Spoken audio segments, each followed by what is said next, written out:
Dana is a board-certified pediatric neuropsychologist. She has her practice in Tarzana, and she has a very long list of professional accomplishments. So Dana is an expert witness in forensic matters. She's a consultant for schools and professionals and parents on parenting matters. She is the author of a fantastic book, which one of those books we're going to give away today with a bottle of wine. Your chances are good. Your chances are very high of winning.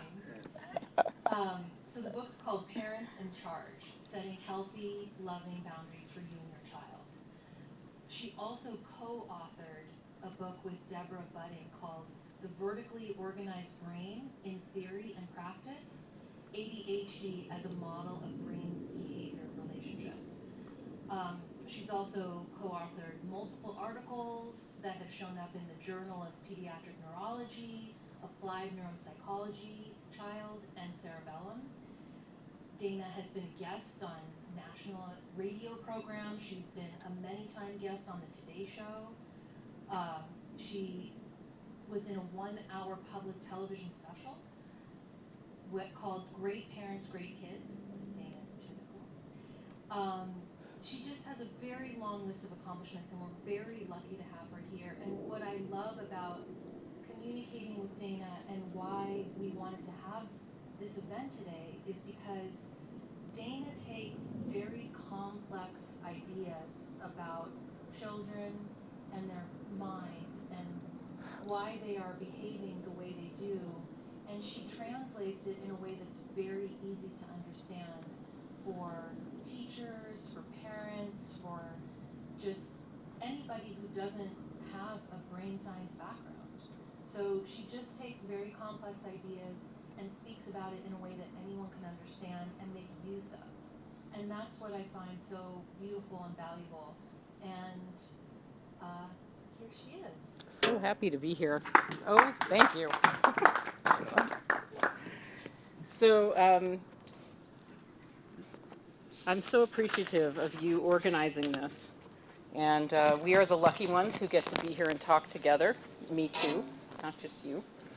And the quality with which you approach things and put things together, I'm moved by it, and it should be a standard for everybody. So I'm a lucky recipient of the space. You know, the issue with educational testing, which is what we're here to talk about, or any kind of testing, is it almost feels to me like it's become like a developmental milestone. You know, like soccer. When did your child sit and walk and talk? When did your child play soccer? Then your child gets tested, and people just go through these stages, right? And there's a lot of parents who go, oh yeah, we had testing and this testing and that testing. But testing really isn't a thing, right? It isn't like there's just testing. I mean, we don't just test children any more than your doctor just takes blood, right? So we test always to answer questions. And I think that can be very anchoring, because I think there's a lot of, folks who go out and you want to do right for your kid and they say that it needs testing, but I think a lot of parents are feeling like, I'm not exactly sure what this is or why we're doing it, but I know the school said we need to, or, oh, we're doing it for accommodations. But then the question is, well, okay, but what is it that we're after? What are we really doing? And understanding that any testing, whether you go to the doctor for a physical and they're ordering blood work, or you go to a psychologist who's doing some kind of psychological or neuropsychological testing, is always driven by the questions. And I will sometimes have parents come to me who have had testing through the public schools. And they'll say, well, we had testing, but we just don't really know what's going on. And to me, that makes sense, because the question that a public evaluation, publicly school-funded evaluation, sets about to answer is, are we required to provide services? That is the question. And the way they answer it is, if there's a certain discrepancy between scores on certain tests, you hit the magic number, not 1 point less, and then you get services. Great. But it's not. What services? Well, you're going to go to the resource room, right? So this would be, here's my analogy. It's kind of like going, I feel feverish, and someone says, oh, okay, we're going to test you. And they take your temperature and they go, yep, you have a fever, 100.3. That's a fever. There you go. And you go, okay, well, what do I do, right? And what's interesting, I think what makes this a good analogy, is that you could say, well, you could take some Tylenol, right? So we're going to put you in the resource room, right? Or we could put you in the sick bed, or the sick bay with other people. But really the question is, why do you have a fever? Because why you have a fever is really going to guide much more specific treatment planning. Because, fever from an infection is different than fever from the flu. And that's where the rubber hits the road in terms of you getting effective treatment. So it's the same thing, with educational testing. So we can see these things and we can measure them and we can go, ooh, parents are like, I'm calling you because I want to find out if my child has a reading disorder. And I say, I think, with all due respect, you're calling me because you really want to understand why your child is struggling. And if I say to you after all the testing, reading disorder, that doesn't really answer your questions. And it doesn't really help us because there's many different paths to that ocean of reading disorder. And those different paths need different kinds of interventions for help. So the purpose of an evaluation, really, from my point of view, is to answer the real question. And really the foundational real question is, how can I help my child? But then the question on top of that has to be, what's causing the problem? And then we can make meaningful treatment plans, and we can empower everybody to really understand their children. And from my point of view, I'm on a mission here. I want to write the book about this, a book about this. I want to write a book that puts this all into plain English so everyone understands how to think about it. Because I think this should be the standard for all evaluations. And that answering those questions should be done, we're going to be talking about how we do it, right, in a way that anyone who reads a report should go, oh my gosh, I understand this child. I get it. This is like a living person. I get why this happens and that happens. Even if you've never met the child, you could read it and go, wow, this really is a great introduction. So the other thing to say about this is, as much as a child may come to me because they need extra time or, whatever the portal to get into my office, it may be academic, but I've never met a child who had a problem, bona fide neurocognitively based problem with academics who only had a problem with academics. It's really all of those capacities we have to recruit, that's what we're going to be talking about today, that have to come together to support the demands made of children in a variety of domains. And it shows up in school because that's where most demands get made. And a lot of times it shows up in other places, but because the big thing is school, as we start to talk about a child's history and other aspects of life, oh, guess what? It turns out that he or she is not really very physically coordinated, or there's been some problems with friends, but we'd expect that, right? Because we don't have like the reading disorder little section of the brain, right? We're talking about a variety of different fluid functions that have to work together to support everything, which foundationally starts with, I brought my brain model. I haven't named it, it occurs to me, maybe I should. Okay, so that's your brain stem. And when babies are born, hopefully everything is working well there. And that regulates hunger and thirst and sleep and all sorts of very primitive functions. And as the nervous system develops with age and experience, the connections are made like this, from the inside out. And interestingly, the same process is happening down your spinal cord, which is why babies get control of their pincer grasp before they can walk, because it's just shorter. And I like when things make sense, so I'll always highlight things like that, because it makes sense to me. Okay, so the earliest, we think about, we can't measure higher order reasoning in an infant because they don't have it, right? All those things, and it's not just up here in the wrinkly part, it's all these connections that are getting made that are going to support it, but those connections are really being made. So what's developing in babies? Sensory and motor control, right? So we can think about all of these capacities that we're going to be talking about have an impact on everything. And usually earliest, they have an impact on sensory or motor control. Anybody heard of sensory processing disorder? And that familiar thing, right? There's actually an article on my website if you want to read about the neurological correlates of that, because it all, again, makes sense.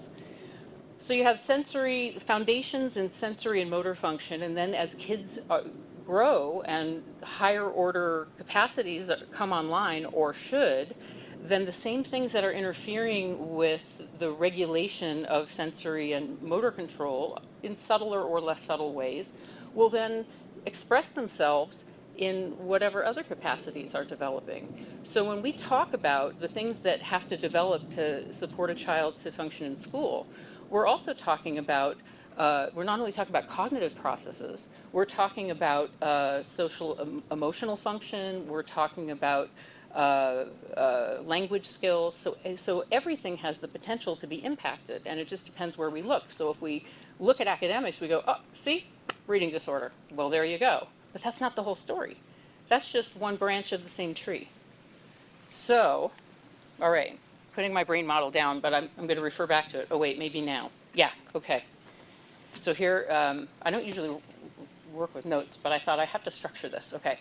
So, so everything that we're going to talk about, whether it's academic, all of these things, everything comes from the same soup.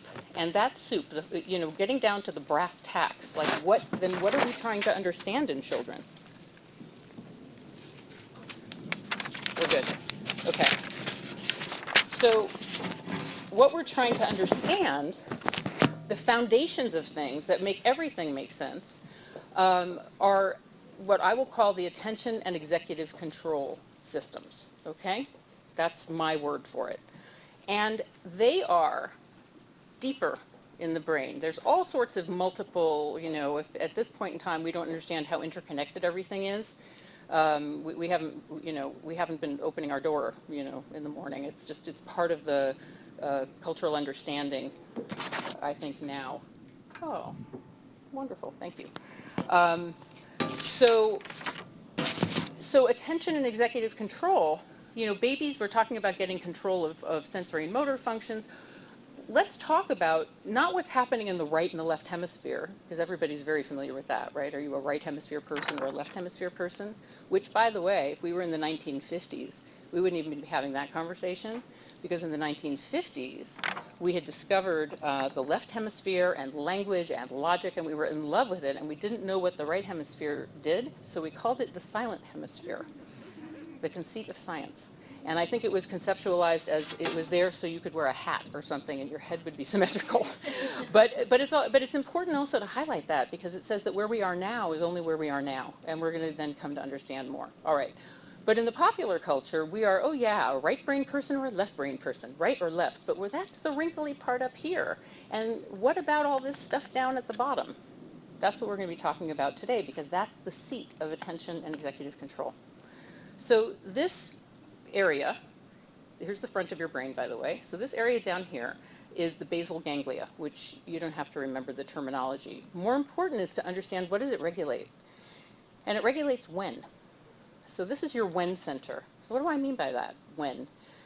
It is in control of when to act, when not to act, when to keep something going, and when not to keep something going. Well, what does that mean, right? Well, when to act is initiative. It's what allows you to put yourself into action. If that's working, then I don't have parents often coming to me saying, so-and-so is so lazy, because every night I have to tell him the same thing, right? And I'm sure he's doing it to drive me crazy, and I can't believe it's like, all right, well, initiative is governed by this system. And if you don't believe me, look at an adult with Parkinson's disorder, because guess where that hits? Right there. And what do Parkinson's patients not do? They can't initiate movements. They can't initiate emotional expressions. All right, so let's dial that back and say, wow, okay, that's a real thing. So to say, you know, with a child who is having problems in that area, that they're lazy or such, it would be like me saying to my car, you know, every time I get in, I push the gas. And you would think that by now it would know, right? And I can't believe I have to keep pushing the gas. But guess what? If you've got problems with initiative, you do need the gas pushed. And this is actually a good place for me to step back and say, the control of all of these capacities that I'm going to be talking about are developmental achievements. And over time, all these functions of when, and we're going to be talking about how, those are things that people are increasingly able to do for themselves from the inside. And before that, we do them from the outside, right? We don't expect babies to initiate behavior, or toddlers, right? We're going to be talking about impulse control. These are things that we provide support for from the outside because they haven't really developed from the inside. So if the findings of an assessment include problems doing these things from the inside, then it's appropriate to provide the support from the outside. And, you know, no harm, no foul, no shame, right? It would be like me saying, okay, well, I guess I don't have to be mad at my car anymore, and, you know, anyway. So when to act, initiative, when not to act, impulse control, right? So why is that important? Well, if you don't have impulse control, you can be super smart, but if you don't stop yourself in a given circumstance and use thinking to guide your behavior, then you don't act smart. And then you get accused of, you know, doing things on purpose because people know you're smart, and you keep getting in trouble, right? It's not a knowledge deficit. Did you know you weren't supposed to hit the boy who called you a name on the playground? I do know that. Then why did you do it?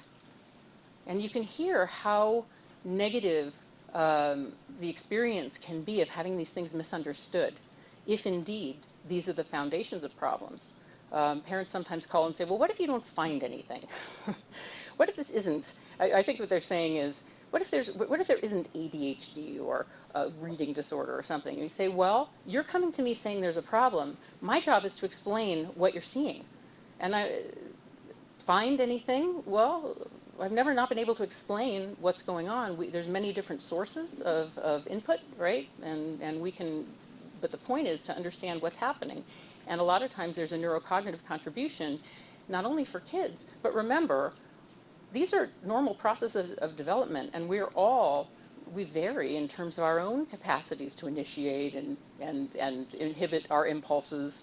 So children are in an environment with parents who have their own strengths and limitations. All right, when to act. Initiative, when not to act. Impulse control, when to keep something going. Is sustained attention. Kind of, you've got a goal and you keep moving and you don't have to continually be prompted. Come on, okay, did you finish your homework? Did you finish your homework? Did you finish your homework? Speaking to your educational therapists who, thank goodness for you. Okay, so if that's not working so well, and then again, from the inside, then we need some kind of other support for it. When to act, when not to act, when to keep something going, when not to keep something going. So sometimes we set out on a path, but then circumstances change. And can you shift off of that path? If it's Monday and you planned a picnic and it's raining, are you still going on that picnic? Right? So people, you know, when parents come in, there's certain words that set questions in mind for me. So when someone is described as stubborn, I start to wonder, one of the questions of the assessment from my point of view is, I wonder if this person has problems shifting.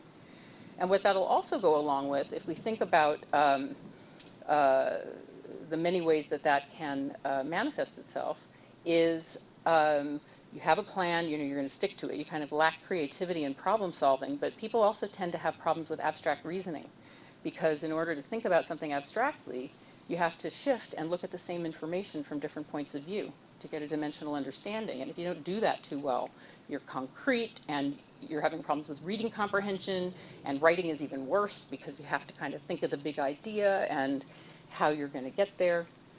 All right, so that's when. Now, this area in the back underneath is called the cerebellum. That's its name. What it does is regulate how. So what do I mean by this? Prepare for the next minute not to exactly understand what I'm talking about, and then you're going to have an aha moment. All right? So here you go.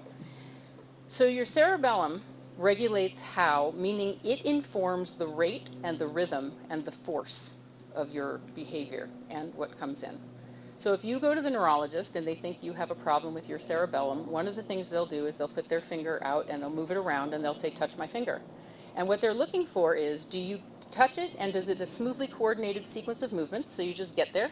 Or is it a this is called an attention tremor if you like fancy names, but here's what it looks like, approximations to get to the goal. That's lacking kind of rhythm, would you say?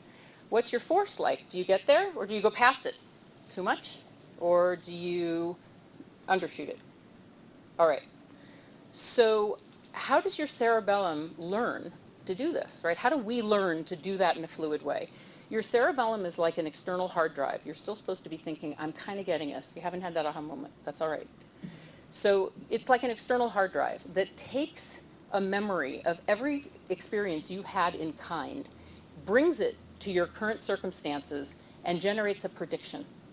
So it's learning from experience, and you become more refined in how you approach things and how you're able to do things, right? So here's how your cerebellum works. The first time you picked up a plastic beer mug, what happened? Whoa, right? Because your prediction didn't realize that was plastic and that's different, and the force that you applied was too much. That's the aha moment where you go, oh, wait a second, this makes sense, right? Yeah, there you go, right? So, rate, rhythm, and force are integrally related to being able to function adaptively. So if you don't fluidly establish particularly familiar behaviors, and do them in ways that don't require conscious thought, because this is a background process. We can't consciously go around and say, how loud is my voice now? How far away is the speaker, right? Inside voice, outside voice. What was the intensity of that experience? What kind of an emotional response should I mount to that? These are things that happen automatically. And when they don't happen automatically, what we're going to be talking about, well, let's think of it in terms of, we're here to talk about educational testing. So what do we see? Well, how about handwriting? If you don't have fluid automatic sequences, I mean, handwriting, I feel like I'll be giving this talk in 10 years and someone will say, what's that? Right? Because it's, yes? Would the same apply to learning how to play golf? Yes. The same applies to everything. See, the beauty of what I'm talking about is we're not talking about pathology. We're talking, everyone should be going, my God, that sounds like everyone I know has it. Yes, because it's what's developing in everybody, right? It is. And what has to happen in learning to do anything is you do it, so anything that you're going to do and you become more expert at, you can't think about it. Because as soon as you start thinking too much about your golf swing, it goes to pieces, right? It has to become a fluid, overlearned sequence of things. So in school, not only the fluid automatic kind of execution of motor skills for writing, but what about how hard you press, right? How about how intuitively you space the letters, stay on the lines? Okay, so that's a motor thing. But what about ideas? What ideas do you emphasize, right? If this is, when we talk about rate, rhythm, and force in relation to thinking, we're talking about abstract reasoning. What's the forest and what's the trees, right? Now, that being said, vive la différence for those of us who occasionally don't necessarily get what's supposed to be the point. And we see, I mean, this is also the roots of creativity, which you can harness provided you have enough understanding of yourself and enough self-regard by the time you get through school to have faith in yourself to bring it forward. But in the absence of understanding, right, then what ends up happening is you're missing the point, you're so bad at, you can have highly gifted kids who end up having real struggles in school because they don't automate things or they don't have that consensual view of things, which, again, it's kind of context dependent. In certain circumstances, great, right? Google populated by people who are not thinking conventionally, right, and held it together and had the support and got there. But if you're a child in school who doesn't have this understanding, it just looks like you're stupid or you can't understand. You're listening in class and you're supposed to take notes. Now, because all these things are related, the beauty of it is that not only are you going to have like, okay, what's the main point here, right? And distinguishing that. There's a saying, underline everything and you underline nothing. But you're also going to, the idea of being able to then shift thinking to then write it down fluidly, right, while you continue to divide your attention and pay attention to where the lecture is going. I mean, it's a wonder anybody can do it when you break it down like that, but we can, unless we can't. But again, I think it's so empowering to be able to think about things this way. So you see a child who struggles to take notes, and you go, you know, there's lots of ways of understanding what could be giving rise to this. And the less, I think there's a tendency, in part because we haven't had to date the understanding of things in this way, there's a tendency to make a character attribution and say she's not trying, she's lazy, she won't, okay. And part of that, I think, comes because as parents, we're feeling helpless and we're feeling stupid. Why is it that we've done all this and our children still can't, right? So there's a kind of a natural tendency, though none of us would sacrifice our children intentionally, to kind of put it on them and go, I'm not a bad parent, right? This is you.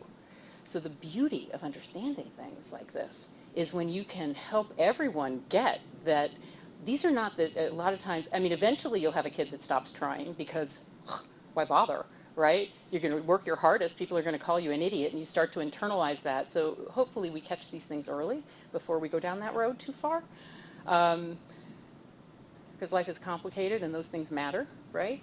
But even if we're down that road, parents will say, is this too late? I'm like, you know, from my point of view, if we think about like the skills our kids can develop to move on in the world, it's not only that we're going to step in and go, whoa, reading problem not apprehended, but that we do step in and we do keep paying attention and we do say, you know, sometimes when something just doesn't work, I'm going to keep paying attention and try to figure it out until we can figure out what it is and then we can make a change. And children who go into the world with that as a model for things, that would be a nice world, right? That's hope. That's the foundation of hope. So it's never too late. Yes? Do children learn any of these behaviors from their parents? Because they Well, may have the same problem. exactly. So, you know, yes, not only, so, I mean, that's that interesting thing. It's like where a tendon joins a muscle and it's all mixed together, right? So we've got genetics and then we have the environment. And of course it's an influence. And parents who you know, they're quick to get frustrated, right? Because they impulse control and the magnitude of the feeling is much greater than what really, you know, led to it. So there's, you know, people would say, I just need an educational assessment. I say, well, you should go somewhere else. It used to be that I would say, okay, let's just look at, but now how can you disconnect everything, right? Because children, it isn't, you know, it's like a mind-body duality thing. It's like there's the emotional experience, there's a family system, there's genetics, there's the current demands, there's the qualities of the environment, and we have to understand all of these things. But the beauty of being able to understand them from this point of view is that if you can map things out and say, and understand, oh, this child just can't do this from the inside, so now we have to figure out how to create supports from the outside. I mean, we do it too. Anybody here keep a calendar? Does that make you like deficient in your working memory and like you should be able to remember that, right? Well, we all have a different need for the environment to help structure us. And so understanding what a child's particular thumbprint is and what their needs are, it destigmatizes everything. It makes parents feel like, oh, a lot of times it's a very emotional process, the actual meeting to talk about findings, because there's a recognition that all this time there's been a kind of a misunderstanding. But then everyone moves forward and everyone can be creative. So kids don't have to feel they're like, whoa, they have a new way of thinking about what's happening to them and their parents have a new way of thinking about it. So does that mean that forever a parent's going to have to call a child and say, did you remember to take your medicine this morning or did you remember to do? No. But when we recognize that for certain people, that the environment is going to have to serve those functions, there's a bunch of ways that we can put that into practice. And, you know, all kinds of technologies and, you know, marry well to somebody who's going to be supportive of you in those ways. And without the shame associated with it being a character flaw. And I think that's such a huge piece of things. So rate, rhythm, and force. Let's see. Automating your sound symbol relationships so you can fluidly, you know, you can decode words, your sight words, grabbing those quickly, being able to stop yourself and make a plan for when information is coming in, how you're going to think about it, how you're going to organize it, as opposed to just some kind of a overwhelmed kind of experience of you're the wall and the spaghetti's coming and we'll see what sticks, or working too hard. Sometimes kids are um, they try to remember everything, right? Which is kind of like making a filing system without any real system. I'm just going to try to remember, put everything you're talking about in the drawer. And you say, okay, where's the phone bill? And they go, oh, I know it's there. I just can't get to it. And what that looks like in school is a child's taking a test and they're like, I know this. And I'm stupid. I can't get to it. So the article that's been printed out for you, it talks about, get past the title. I'm not sure I would, so I encourage you to. Procedural deficits and learning disorders beneath the verbal-nonverbal divide. But what it's about is taking these ideas, and particularly this ability to automate things, right? Because we have to have that automated, fluid, golf-playing, grab your math facts, grab your math procedures, not have to think, okay, 6 times 3 on your finger, and then you lose your place in the problem, right? You have to be able to grab certain things. However, we can't do everything that way. So we need that when system to regulate how we are applying procedural automatic kind of information and skills versus when we stop and we need some higher order control, and we do need to think about what it is that we're doing, that we approach something novel and slow everything down. But we can't do everything that way because we never get anywhere, right? You can't do everything in first year. So it's adaptive to automate these things, but then you have to also have a system in place that, without you even being aware of it, is artfully shifting back and forth between higher order control and automatic behavior. So one of the things that is also addressed in the article, which is kind of interesting, we talk about reading, we talk about language, is we can talk about aspects of language that are discrete pieces of knowledge, that we understand certain grammar rules and what words mean and what certain sayings mean because we're familiar with them.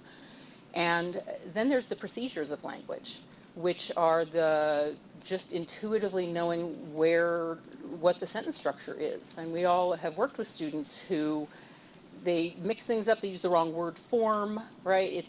So the procedures of language need to be in place, as well as all those discrete aspects, which is another way to think about these processes and how they affect academics. Yes?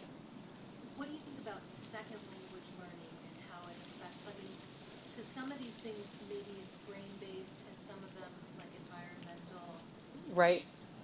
Well, second language learning, it depends, of course, other than at Merman and other forward-thinking schools. A lot of times we introduce second languages, there are certain critical periods when we are just most ripe to learn new procedures. Now, kids who have these kind of difficulties are going to have these problems with a second language, and some of those kids really shouldn't be learning a second language at all. So you have somebody with a lot of problems making procedures of language, you go, great, okay, so now in addition to that, we're going to teach you a whole new structure that you're going to have to remember and implement. That doesn't work so well. That's where American Sign Language comes in as a wonderful way of knocking out a requirement. Though I understand there's also, isn't this interesting, high schools that are talking about offering coding as a language. Ooh, I just got chills. I don't know how to code, but I just think it's so interesting to expand our ideas. And it's interesting that you say that.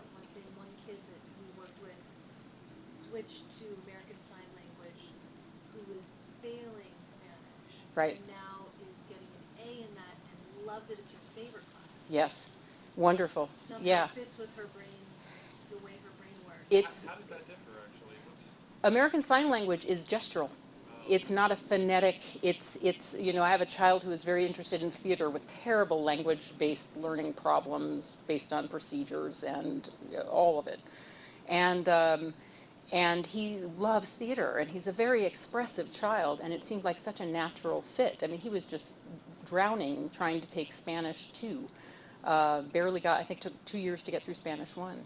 So American Sign Language is entirely different, and it's a communication using your body and your whole different thing, but no phonetics and not a different structure that has to be, you don't have to conjugate verbs in American Sign Language. Um, so, uh, so when we think about all of these, in terms of making it relevant, like, okay, what is it? We get this whole big picture, so then what do we do with it, right? Well, then we can start being specific. And one of the things that I think is so interesting about working with pediatric population is there's all these axes turning at the same time. There's how old is the child, right? And what is their developmental trajectory going to be? What is the thumbprint of their particular, quote, disorder? What does it look like when we look at all the systems underneath? What is the environment that they're in? What can it tolerate? What kind of resources can it provide? And there's always a distinction, I think, to be, when I'm thinking of interventions, I'm thinking along two different tracks. And one of them is, for lack of a better word, what can we fix? And the other one is, what can we accommodate? And taking into account all of those different variables, right? So if we have a child who is long past when they're really going to profit so much from remedial reading strategies, and they need to get through social studies, then we're not going to start, with a 14-year-old and say, come on, let's just become a better, more fluent reader so you can read all that text. We're going to teach them to be smarter readers, right? Start with I'll say what limited stuff I know. This is your area of expertise. But, start with the chapter summary. Start with the chapter questions, right? How do you, if you're going to be overwhelmed by having to move through all of this so slowly, then you better be able to target, ahead of time. You don't have to make the system, the filing system, while you're taking in the information. Make it ahead of time. So we can think about accommodations like that. On the other hand, if that same person comes and they're 5 or 6, and you can just see that the phonetic code is not fluidly coming into play, then they can really benefit from something that fixes that. And they won't also get so far behind in reading vocabulary by the time it is fixed that you can do something meaningful. So, yes? Does the brain actually change when you teach a child these new ways of attacking what they couldn't do before? Brains change all the time in relation to experience. So the question is, if you do an intervention, how generalizable, like can you change it, can you working memory, that ability to hold information in mind and move it around while you solve a problem, like a muscle that gets stronger? They don't all work that way. There are certain things, certain pathways. The earlier you get to them, you are absolutely shifting the structure of things. You can also change your brain with psychotherapy. Not necessarily your reading, but meaning everything we have changes the brain. And if we also think about, I think this is an important way of thinking about your cerebellum and your Howe system, that one of the reasons that people who have difficulties with regulating the rate and rhythm and force of things don't get better and more fluid at their golf swing or writing is that in part how that system, not only is that system not doing the output very fluidly, but every time it's having an experience, it's a little different, right? So it's not developing models on the basis of, oh yeah, I've had this experience before and I've refined it and refined it, refined it. It's kind of like a little bit like a gyroscope. So my philosophy would be that the earlier we can create experiences that are most efficient for people in terms of getting to where they need to be and keep reinforcing that, then we are building structures that are going to be set kids in the best stead to have those things to rely upon. And again, there's a lot of variables. How old a child is, where they are, what their course of development is going to be. So, so there's the what do we fix and what do we accommodate? And a lot of times, what do we accommodate starts to, we can think of it from that point of view of if a child can't do something from the inside, how can we provide things from the outside that create an environment in which the child can be successful? And I'm not talking about lowering the bar and giving everybody a trophy for things, which I think has a host of problems. I'm really talking about if this is the goal for the child, and this is the child who you have, wait, okay, there we go. Okay, so, and this is the child that you have, then how can we, and we meaning, I have my own ideas about what's helpful, but the goal in crafting evaluations and helping everybody understand is that somebody else is going to have their own creative ideas, like, whoa, in this child's environment, I know that we could do this, or maybe I'll make an app for that. So I think it's almost revolutionary, but the right kind of revolution to say we really need, at my level of work, the people who are doing work with children to figure out what's going on, to hold themselves to a standard that it's really understandable, right? Because that's, I think, very healing for the child, but it also empowers everyone in the environment then to set themselves in motion to figure out how to solve problems. And you're not, limited to my knowledge base or the knowledge base of the person who's done the assessments. So, and hope for the future. So this is, my desire is that we're aware. Now you have to go out and spread the word that this kind of understanding of things is possible, and that, for example, well, I've given you examples all the way through, but when somebody comes in looking like it's something that they're not making sufficient effort for, or they're just being a bad kid, or their parents are rolling their eyes, that there's ways of understanding those things that can shift the entire dialogue and can really make, from my point of view, that meeting where I'm talking with parents about findings the first day of the rest of their lives. And that's my sense of responsibility in terms of what I do. So, are we empowered? Yay! So, do you have any other questions? Interesting, gosh. Thank you. It's, it's such a... How did we ever raise kids? How did we raise kids? Well, I don't know. we do it, and then if there's more knowledge to have, we have it, and then we do it, with that more information. Yeah. Yeah. So, all right. So hoping to... Very, very, very. Thank you. Thank you. And again, I thank you for the opportunity to come and talk about it and start to think about how to bring this to not only a wider audience of people who come when they RSVP and say they'll be there, but just a kind of a bigger world. Yeah. Yes. And you're leading me to thought, because like in my company, we're now expanding Mm-hmm. and looking at the training and development programs that we're developing and how the team members are engaging, and how Interesting. sometimes we have to repeat ourselves, or like we train for that, but it keeps reoccurring. So Yes. it's having me rethink, like, it's our approach. Do we need to think of how they're learning and Uh-huh. beginning to adapt with that? So thank Or, you. yeah, you're welcome. And even if you can't do that for every individual employee, maybe err on the side of caution and think, we may just need to provide a ton of, that external support, and then establish some way of understanding when people don't need that much. And, if the goal, again, what's your goal? The goal is to make your company work, and that might be a way of thinking about it. Yes. I think your point, and you should really go to the schools and talk to, the parent associations. Yeah, and I do. teachers. Yeah, I'm going to be doing. I'm starting to do this talk or some version of it all around, because I'm getting my momentum together to write the book.